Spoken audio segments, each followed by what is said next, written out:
The end was coming, the end of the world. Judgment Day. Religious leaders throughout the ages have employed the fear of God to bring disciples to their knees, as Roch Thériault did in Quebec in the late 1970s. So that's why, he had a good reason to make us believe that, we are special and we have to believe that, and we're the lucky one who will be saved, Saved from the wrath of ancient prophecies, perhaps, but now living in fear of the most punishing cult leader of modern times. Seemingly normal people, complicit in savage mutilations, even the deaths of their babies. As with so many misguided seekers, the spiritual journey of Gabrielle Lavallée didn't start out that way. 30 years ago, an entire generation was on the move, turning away from a society they thought was heading in the wrong direction.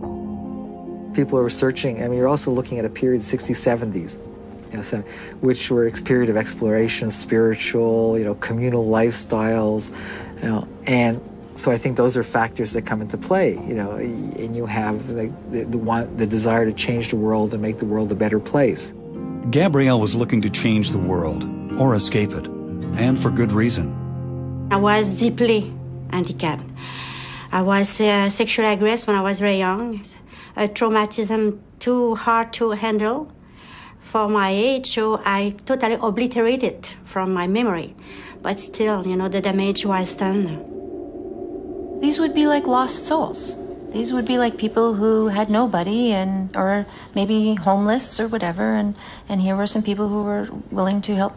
It was also an age too, where everyone was getting into like guru type of lifestyles and, alfalfa sprouts and, the whole wheat bread. And so they seemed like normal at the time.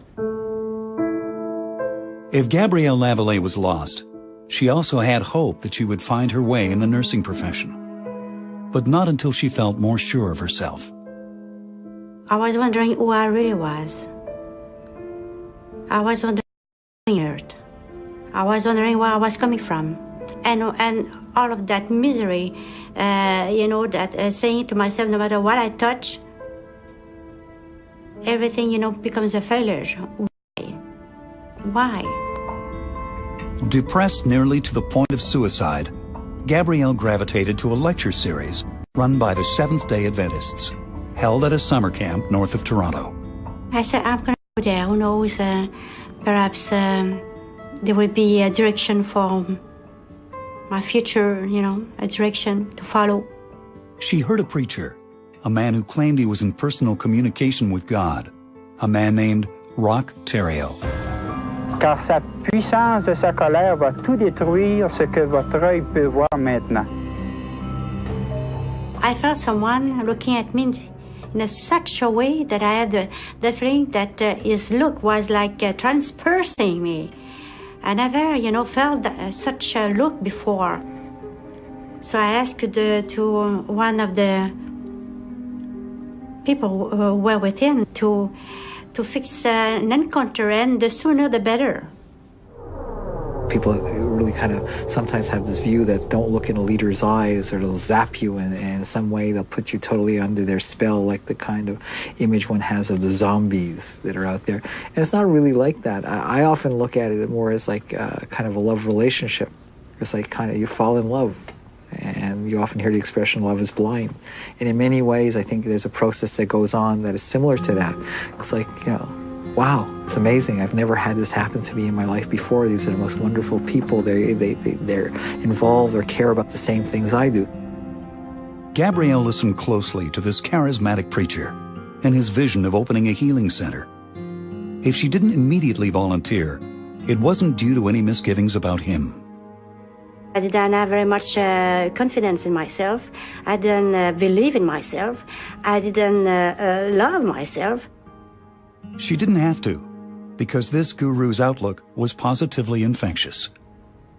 Well, a lot of people who met Roch thought he was one of the funniest born entertainers they'd ever met. Perhaps no one has heard more stories about Roch Thériault than investigative journalist Ross Laver. He would walk into a bar and have people in stitches. He was a prankster. He's kind of a natural-born showman, I suppose you could say.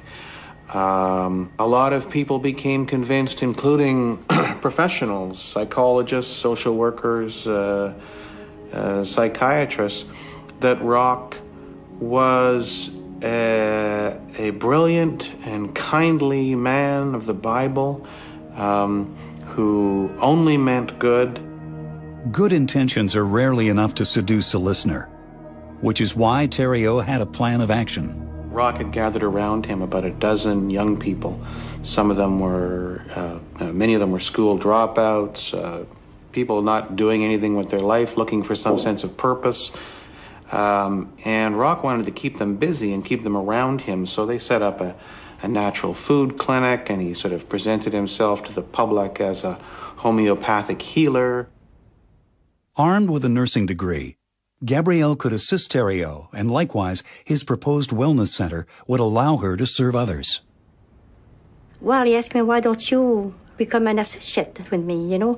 You want to feel yourself useful, you want to be happy. Well, perhaps this is the chance of your life. And I said to myself, yeah, that might be very well the chance of my life.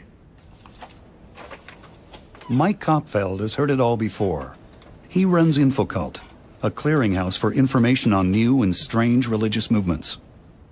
Many people who join groups, you know, and in the case of Thériault also, have what they see as kind of a conversion experience, is they meet the group and it's like, wow, you know, this is what I've been looking for. They have this incredible high. And because they feel that they've gotten this incredible high because of the leader, they say, thank you. It's because of him that I was able now to achieve this kind of, you know, sense of self or spiritual awakening. And it's now, thank you, what's my next step? The step was almost biblical, a journey to remote eastern Quebec to build a commune. They thought they were following their star, but it would become a black hole from which they could not escape. What he built around us is the worst jail that could ever exist, because we don't see the bars. It's a psychological jail. A total control on our mind. Every once in a while, someone issues a public warning worth listening to. Gabrielle Lavallee is just such a person. You might say she gave her right arm so that we could avoid the same costly mistake. If you ever meet a man, we promise you, you know, I mean, the heaven on earth, and you think that you will live the most beautiful life, you know, you will reach a nirvana on earth, and you say to yourself, it's impossible, it's too beautiful to be true. Well, yeah. Gabrielle is wiser now, but in the summer of 1978, she was one of 16 young Quebecers who surrendered everything, even their individuality, to join a religious maverick named Rock Thériault.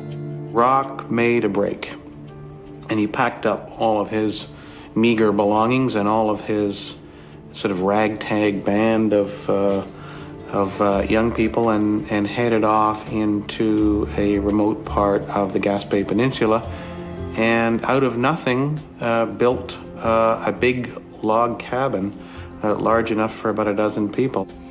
So we were living in tents and getting up very early and to build. And to build very fast, because, you know, the Gaspésian winters are very harsh and they arrive quite early also. My understanding is they were living together as a group, and everything was going along quite nicely. And they were like a help you out type of group, non-smoking organization, and therapeutic, you know, healing, and like a spiritual group. Rock, in that period of time, managed to convince his followers that he was some kind of latter-day Moses. And he began to kind of preach to his followers and present himself as some kind of an Old Testament prophet, which gave him an enormous power over the people that had gathered around him. To the outside observer, of which there were very few, Rock exercised his power to keep Gabrielle and the others working long hours, even when they should have been sleeping. not having even time to be able to think about what was really going on there. Because this is a technique that he used, that because he don't want us to even to think. Their diet consisted of nothing much more than the raw vegetables they grew themselves. So we were like physically breaking down. People started to throw around a word like a cult. They all seem to be doing exactly what he says and only what he says. It's sexual also control. He has a control on sexual life also. Rock was also brilliant at setting up a kind of a competition among his quote-unquote wives and followers. So he might decide to make this particular woman his favorite for a few days, and the others would immediately respond by trying to ingratiate themselves. Military generals call it divide and conquer. He split his tribe into two groups, with one of them clearly his favorite. I was in the second group, the low-class group.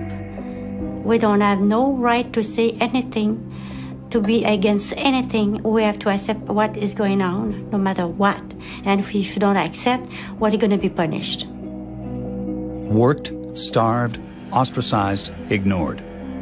Rock's disciples quickly discovered that their utopia was no democracy.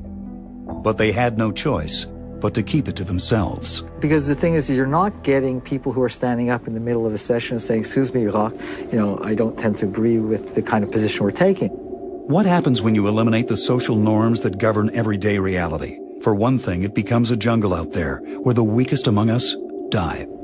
Look at our world and just tilt it over, I say, a few degrees over, and they're functioning with a logic within their own reality system.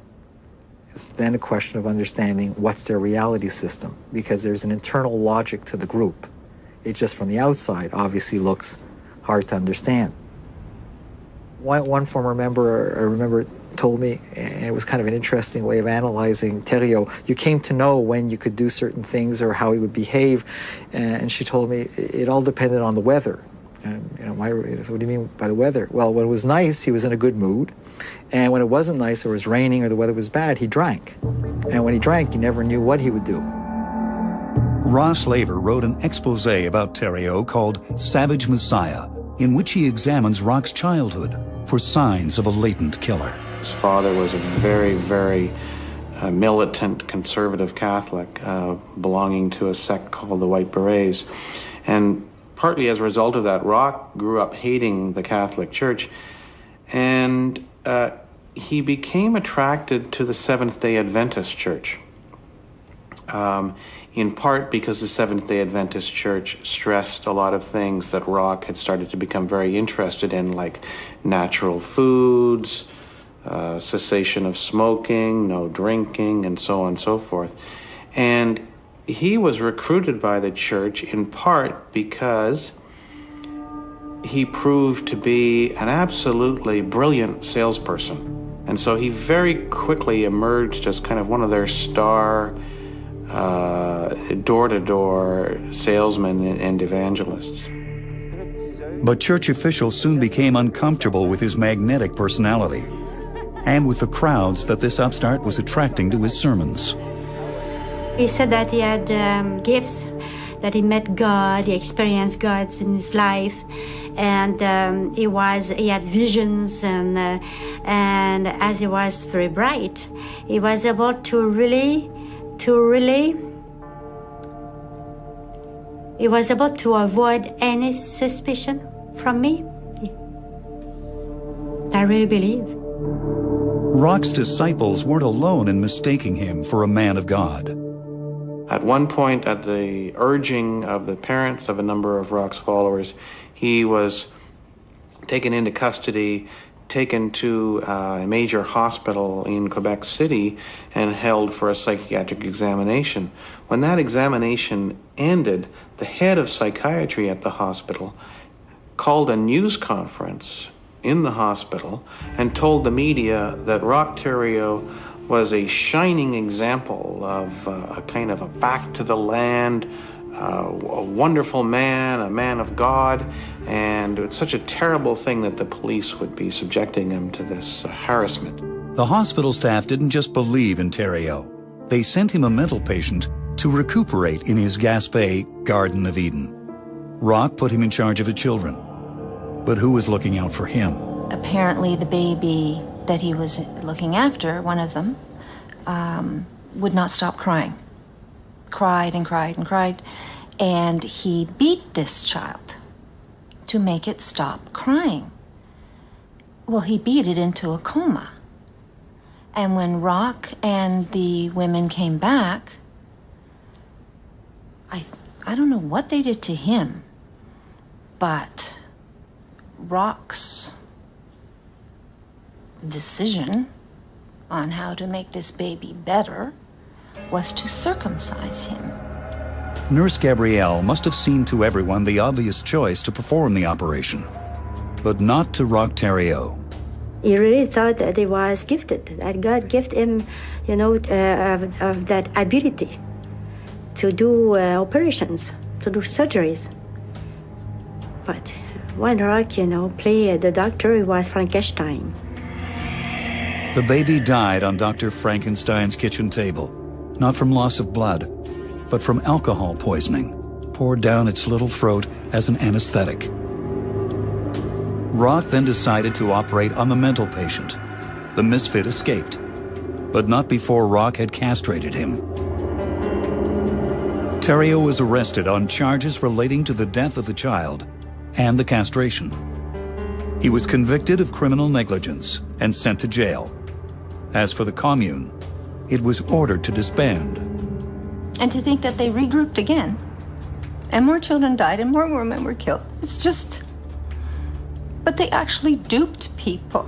They made people believe that they were just wanting to have this nice little lifestyle.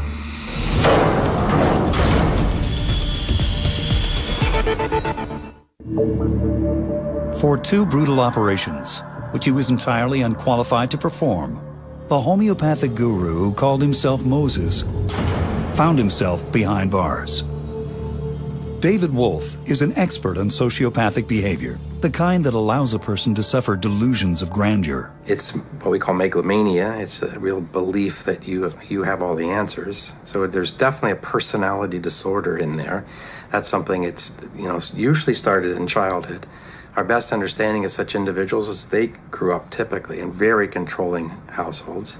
Someone who has a lot of charismatic features, but also a healthy dose of paranoia and suspicion, and wants to lead people to believe that if you drop the old way of looking at the world and take on my view, that you'll really see the light.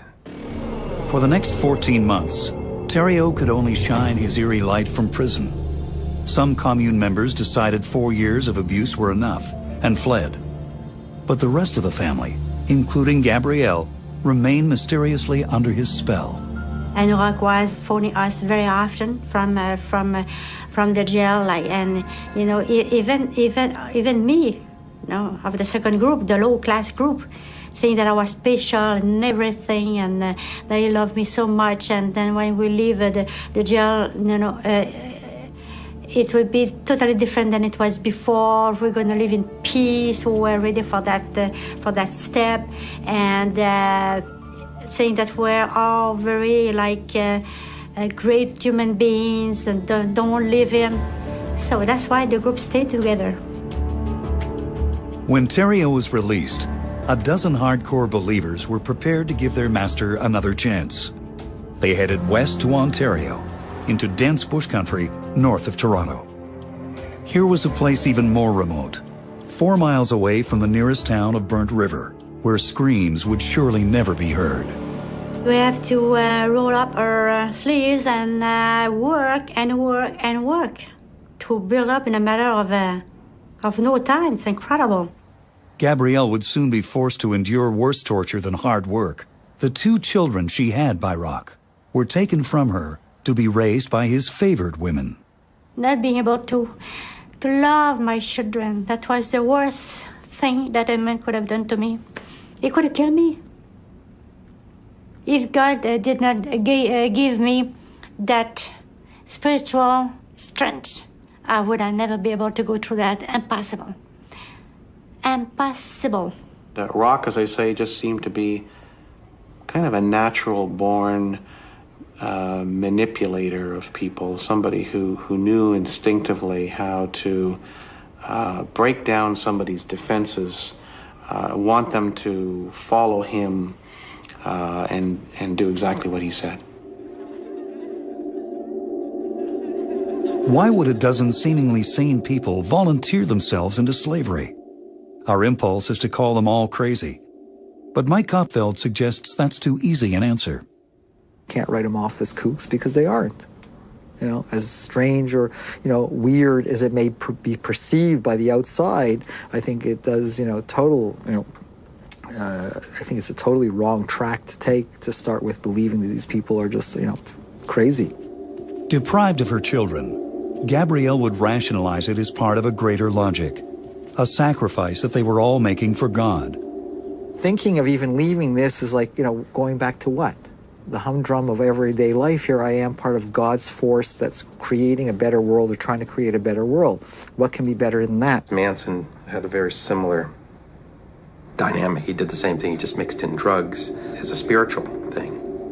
But it is a way of gradually being converted to his way of looking at the world. And that is, if they're the enemy, if you tell other people, then I'll be taken away from you, or you'll be taken away from me, your kids will be taken away from you.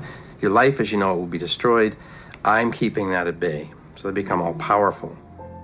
The sacrifice became almost too much for Gabrielle, the day her own child could not be consoled. At one point, either to punish Gabrielle or to punish this baby for crying, Rock ordered that the child be left wrapped in a flimsy blanket in a wheelbarrow outside. It was the middle of winter. The temperature was -10 or -15 degrees, and left there for several hours. When the child was next checked, it was dead. The official explanation was crib death. The authorities bought it, so why shouldn't Gabrielle? To save her sanity.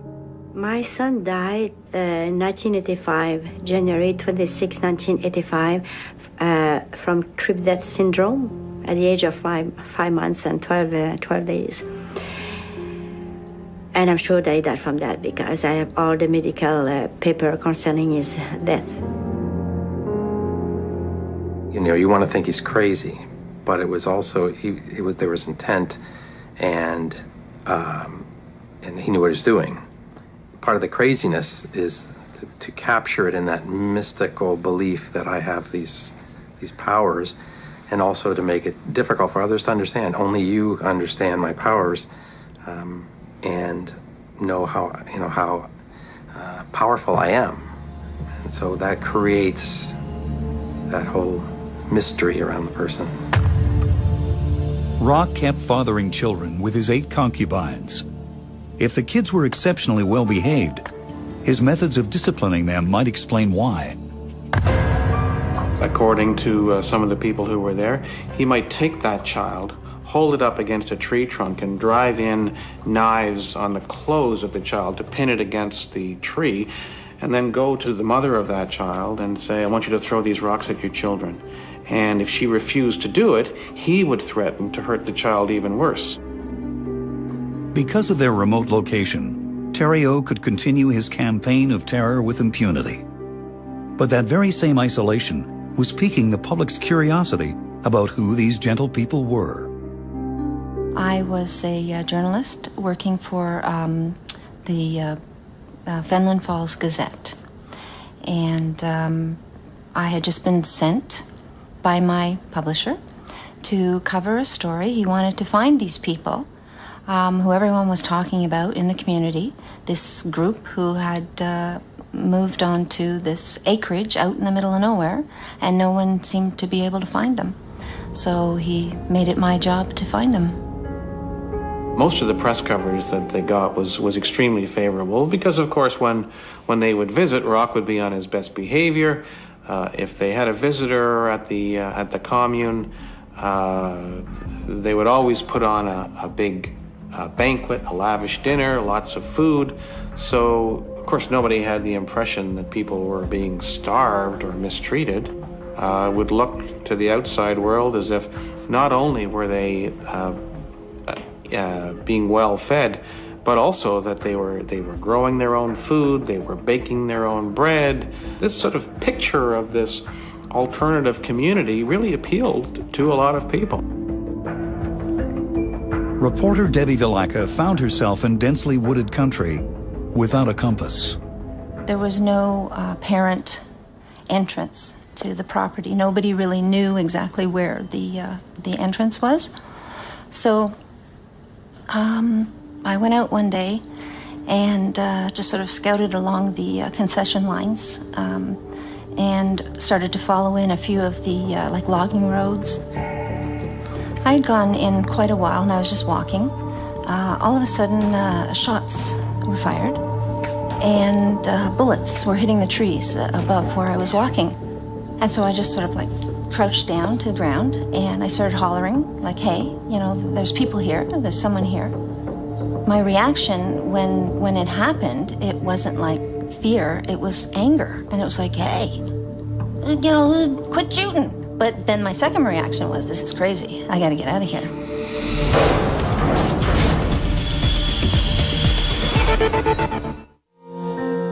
For reporter Debbie Vilaka, a feel-good story about a band of holistic Christians living on the land had suddenly turned into a dangerous assignment.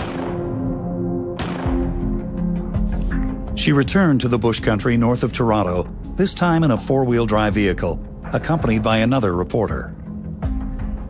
So we, you know, followed these old farmers' logging roads and went over creeks and through bush. And by the time we actually reached the settlement that they were in, it was dark.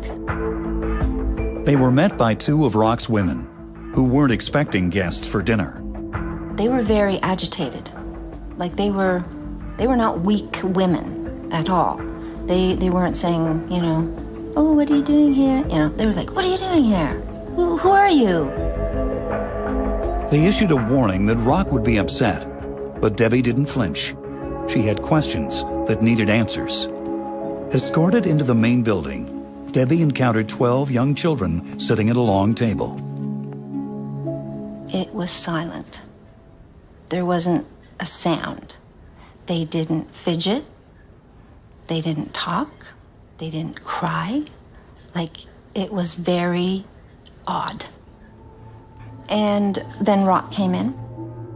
As he began speaking, Debbie had only one thought on her mind. How is it possible that this man has convinced all of these women to live with him as his wives and to have all of these children? But her interview would have to wait, while he continued speaking in grandiose metaphors. He was very philosophical. He said, if you go downstream, he said the waters are muddy, and from people walking through it and drinking from it and messing it up. He said, but by coming to the source of the river, he says that the water is clean. And he said, by coming to the source, you've come to me, and so you've come to the truth. I thought it was like, this is like a con man. That was my, you know, reaction to it. Like, this is how a con man would talk to you. Rock's sermonizing may have mesmerized his disciples, but it only made Debbie more anxious to speak up. And I asked him about having 7 wives.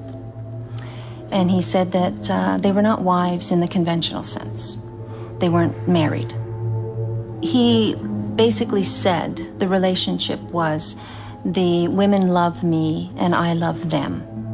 And it's an agreement. And babies come. It's only natural. It may have been natural, but to Debbie, his explanation wasn't sincere. He wasn't like serious. Do you know what I mean? If you're having a serious conversation with somebody and they're just direct and they say, you know, I'm glad you've come to talk to me because now I can tell you the straight story. He wasn't like that. The reporters were politely escorted back to civilization.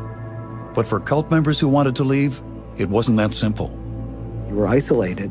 It wasn't just easy like packing your bags or slipping out in the middle of the night and just disappearing. It was hard to get away, physically hard. And if you're somewhere like in the places they were in the middle of the winter, you're not just picking up and walking out. You know, in some cases, it was hard to go anywhere, let alone thinking of leaving. One concubine did manage to escape and reported Rock's brutality. Authorities stormed the place and removed most of the children. If adults thought their lives were in danger, and they were, they didn't say a word. As the social workers went around from person to person, they were told, if you want your child or your children, you simply have to come with us, leave Rock Terrio, leave Moses, and you'll be allowed to keep your children. But if you decide to stay with Rock, then your child will be put up, or your children will be put up for adoption. Not a single mother left Rock. They stayed with him. We have to keep in mind that most people would look at this externally and think, why wouldn't you say something? Why wouldn't people do anything? Why wouldn't you rebel? Well, that's often because gradually, little by little, that's been stripped from you, the feeling you even have a choice. At that time, we were not human beings anymore. We even cannot think properly, because what you go through is fear.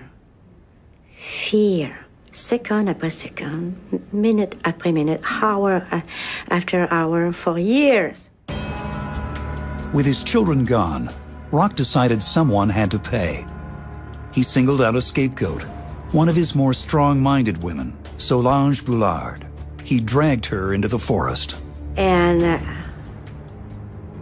when I heard, it was a horror. And when she came back, she was, covered with blues and in a very pitiful state. And he told us because the devil was in her, and he had to get rid of the devil in her.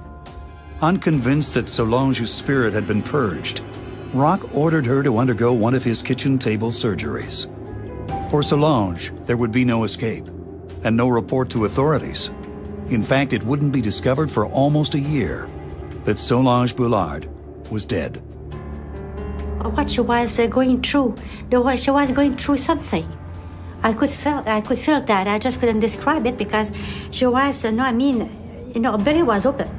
And here she was in that state of calm, of peace. And that really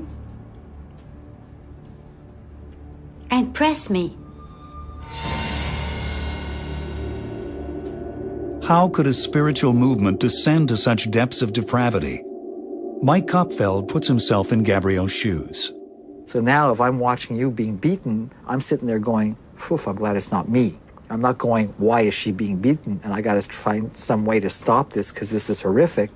I'm going, I'm glad that's not me.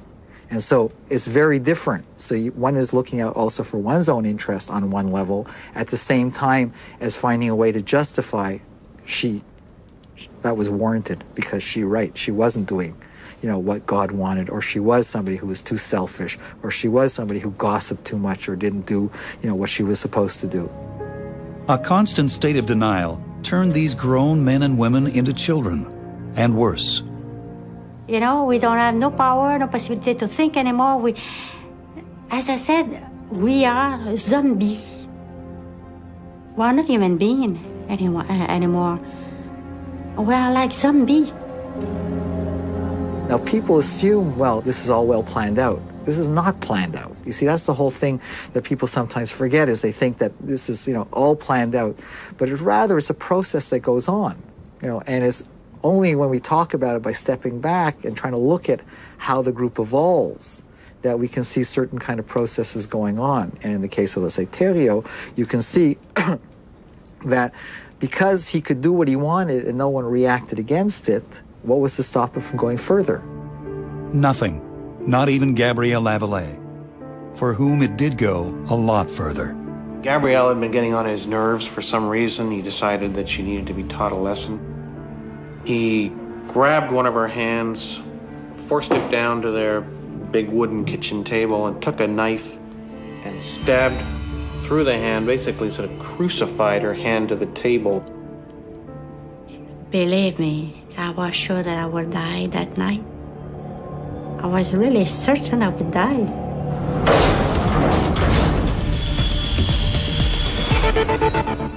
Over a 12-year period, Roch Thériault had 22 children with 8 different women. With most of the kids removed from the premises, Roch found other, almost cannibalistic ways to feed his ego. He was asking to his concubines to write him letters. And we have to praise him, and I had a hard time with that.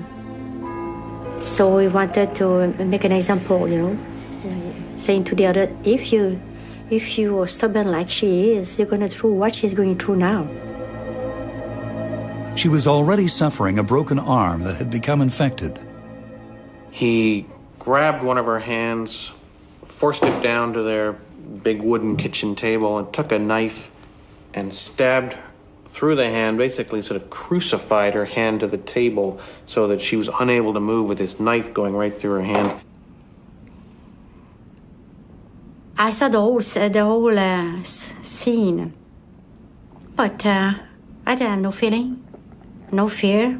Took a carpet knife, sort of those hooked, curved carpet knife, and again, with Gabrielle unable to move, he held her arm and started carving away pieces of the flesh over a period of an hour or two, just carving them away like he was whittling a log or something like that. What I went through, I was in God's presence. I was surrounded by God's love so much. It was so great what I went through. Not so great that her arm was being brutally amputated, but great that the God she turned her back on 12 years earlier had returned and was speaking to her. This is when I realized that was the key sentence when he said, I love you. I heard him telling me, I love you. That was the key sentence that helped me to open the psychological jail, to recover my critical judgment, and then to realize that this guy who said was the representative of God wasn't at all. It was the devil. I saw the devil. Gabrielle survived the mutilation, then waited 19 days for the right moment to escape. It was August 14th, 1989. That's my freedom day. It's as important as my birthday. She beat her own trail through dense bush country to Burnt River. At the hospital, the doctor thought it was a miracle she was alive. The psychological damage of a dozen years in captivity began immediately to heal. There were 2 men, my surgeon and the chief police. They were 2 very nice human beings that really, really, really helped me. Those men helped me to reconcile with all men. You know, being able to make the difference that if I had something to blame, it was just a person, not all the men, for what happened to me. The manhunt for Roch Thériault lasted 6 weeks. When he was arrested, 3 of his wives remained at his side. But for the others, the spell was broken, and they testified in court against him. Roch was tried for the murder of Solange Boulard and 84 different counts of brutality. The jury found him guilty. People who do this, men who do this, I know of no treatment. If it was established early and discovered early in adolescence that they were, becoming abusive towards girlfriends and wanted to have their own followers and things, they could probably get help at that point. But someone who is now well into a criminal pattern of this, and given that it's a personality disorder, very difficult to treat. You can only control it by monitoring and perhaps incarceration. With Roch Thériault behind bars, people began asking how a man of God could have become so ungodly. Gabrielle blames booze for the decline of Moses. Even though sometimes he was like regretting what he was doing and become sober again, well, it was just as awful. Even when he was sober, he became worse and worse and worse and worse and worse. Maybe the more important part of this story is why were all of these people attracted to him in the first place, and how did they become his followers, and why had they stayed together for, at that time, about 12 years? Often when one looks at groups of this kind, people have often said, well, the people were brainwashed. Yeah, I mean, it's really what it goes on. I don't think it's anything magical. So it's not magical in the sense of like, there's no magical technique where I don't have to look you in the eyes and I zap you and you're gone. It's that process. We can approach, let's say, 100 people and maybe only get 5 or 6 or 7 to become more interested and involved, because the other people we're approaching are saying, well, okay, interesting, but not for me, thank you, goodbye. The same way as you may have the professional con artist that goes, door to door or business to business to try to defraud somebody. Is he able to defraud everyone? No. If Gabrielle fell too easily for the spiritual seduction, it was due to the desire to bring meaning to her life. But even in the early going, she had a feeling that her quest for salvation would have a dark side. It's like he was able to really look inside of me with this look and see all of my weaknesses, that he said to himself, I'm going to use that to break her down. And I'm sure at that point he said she will be the easiest one to break down. Gabrielle Lavallée took years to accept the mistake of falling for a false prophet. In the tradition of what doesn't kill you makes you stronger, she rose from the ashes to write an exposé on Roch Thériault. Writing about her 12 lost years proved to be the best therapy. Through my writings, I relived that hell again, but allowing my emotions, though,